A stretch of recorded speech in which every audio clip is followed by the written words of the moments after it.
Hello hi everyone, నమస్తే. నేనైతే వైజాగ్ ఇదేంటి గ్లాస్ ఉంటుంది కదా, గ్లాస్ దగ్గరకు వచ్చాను. పైన కొండపైన అది కూడా చూపిస్తాను, ఓకే. సో వాళ్ళు 250 రూపాయలు అన్నారు. అదిగో ఇదే గ్లాసు. ఇక్కడికి వెళ్ళడానికి 250 రూపాయలు అంట, అది కూడా 10 నిమిషాలు.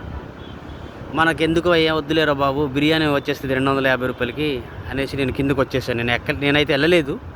సో అక్కడ వెళ్దాం అనుకున్నాను, కానీ నాకు ఎందుకు వెళ్ళబుద్ధి కాలేదు. సో నాకు లైటింగ్ కూడా కరెక్ట్ కాదనిపించింది, ఎందుకంటే కరెక్ట్ టైం 1 గంట అయింది టైం వచ్చేసి. సో లైటింగ్ కూడా సరిగా లేదు, ఫుల్ ఎండ కదా. 4 గంటలు 5 గంటలకి అయితే బాగా మంచిగా నీట్గా కనిపిస్తుంది. సో 250 రూపాయలు 250 ఇవ్వడం కరెక్ట్ కాదు 10 నిమిషాలకి అనుకొని వచ్చేసాను నేనైతే. నెక్స్ట్ టైం ట్రై చేస్తా. ఇప్పుడేమో వద్దనిపించి వచ్చేసాను, నెక్స్ట్ టైం ట్రై చేస్తా. Thank you so much, bye all.